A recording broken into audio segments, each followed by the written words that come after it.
Hey guys, Jamie here, thanks for joining me. So to follow on in our chicken series, today we're pan roasting a chicken breast. So if you can get this one down, it is going to revolutionize your chicken game. So let's get into it. So in the previous video, I broke down a chicken. So why I did that for this technique is so I know that I've got the tenderloin on the chicken breast. So if you buy a packet from the supermarket, the chances are that it's not going to have it because they take those off and then it goes into another packet. So for this cooking technique, for getting the perfect chicken breast, you really want to have that tenderloin on there. So the tenderloin is the fillet and it's the piece on the inside that folds back. So it's very important that you've got that because that's actually going to tell you when he's ready. So from there, we can just season him with some sea salt. I've got some smoked sea salt. Okay, so the oven's up to temperature and the chicken is ready to go into the pan. So we can fire up this one. Gonna go in with some oil.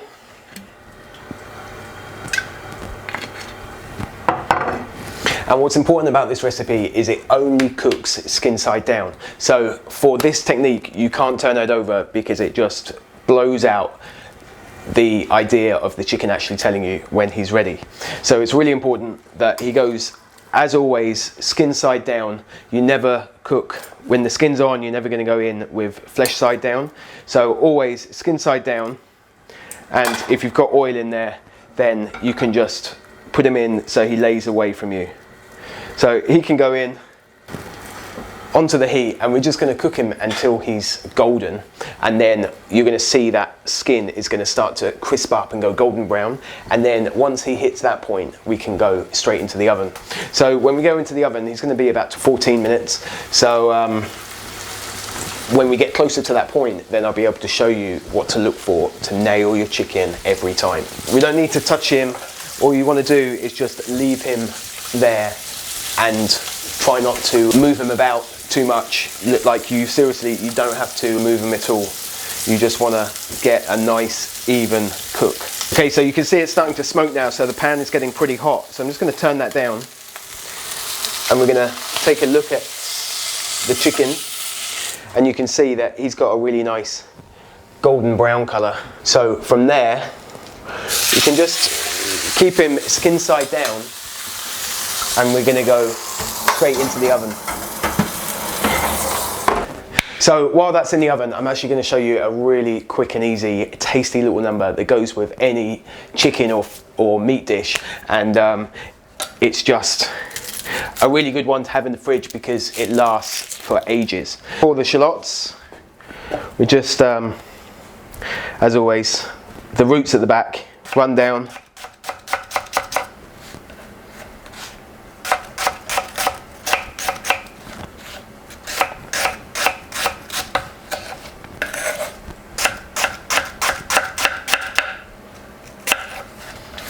And then across, so you've got a really nice fine brunoise. And then if you've got any pieces that are looking too big, you can just run your knife through it. So it's no dramas if you couldn't get a fine dice.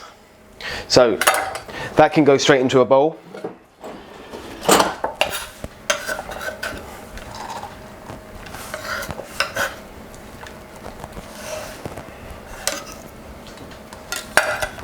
And then in here we can put some mustard.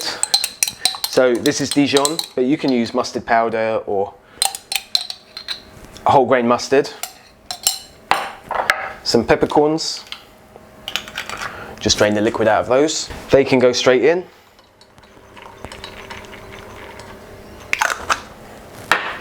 Got some parsley. Just pick off most of the leaves. Get rid of the thicker stalks.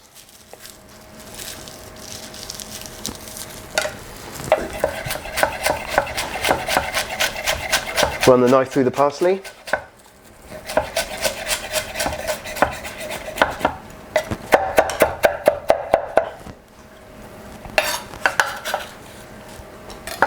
Got some tarragon.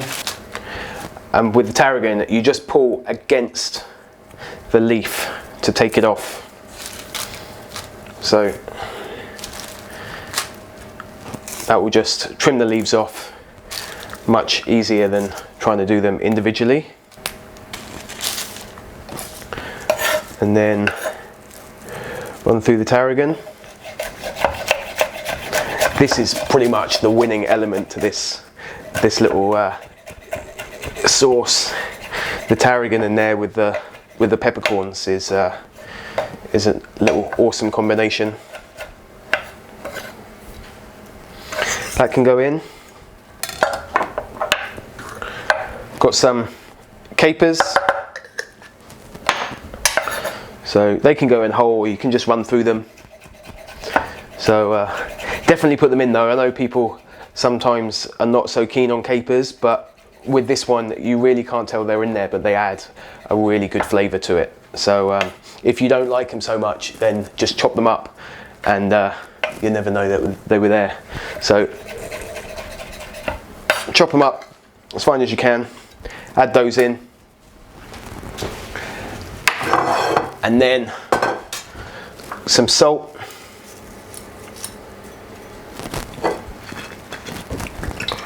oil,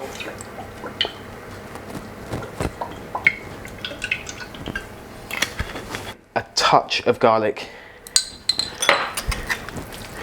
Give it a mix, and that's it. That's just a really tasty number just to top off your chicken breast. Okay, so the chicken's been in 12 minutes, so we're just going to take a look. And this is the indicator. So what we're looking for here is, this is the fillet, and if you pull it back, that's pretty much the center of the chicken. So if you turned it over, then it's going to start cooking from that side, so it's actually going to make the chicken breast cook a lot quicker on that side, so then you won't get this. So because that's the center of the chicken breast, you can pretty much see that it's not cooked. So we're just going to put it back in there for another few minutes, and then we can check back on it again. Okay, so I've just given it a couple more minutes, and here it is. Like, if we fold it back now, you can see that there's only a small amount of pink there, and when you touch it, it's quite firm. So with the carryover heat, that will actually be perfect. So I'm just going to turn it over. You've got a really nice crispy skin there, and then we're going to leave it here.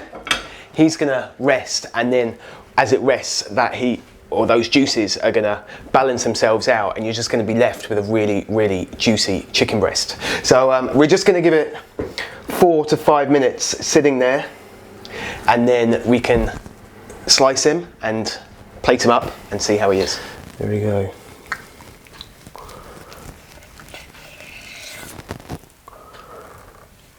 And you can just see how juicy that is there. You can almost squeeze it out.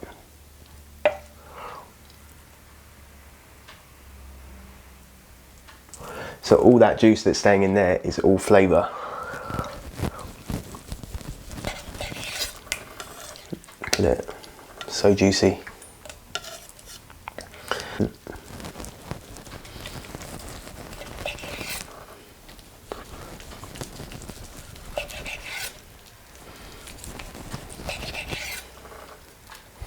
And we can just spoon over some of this sauce.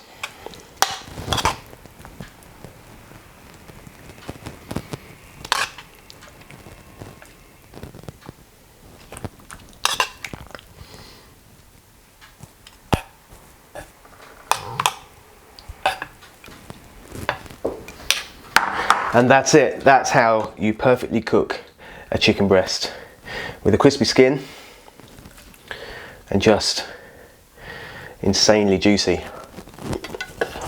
Beautiful.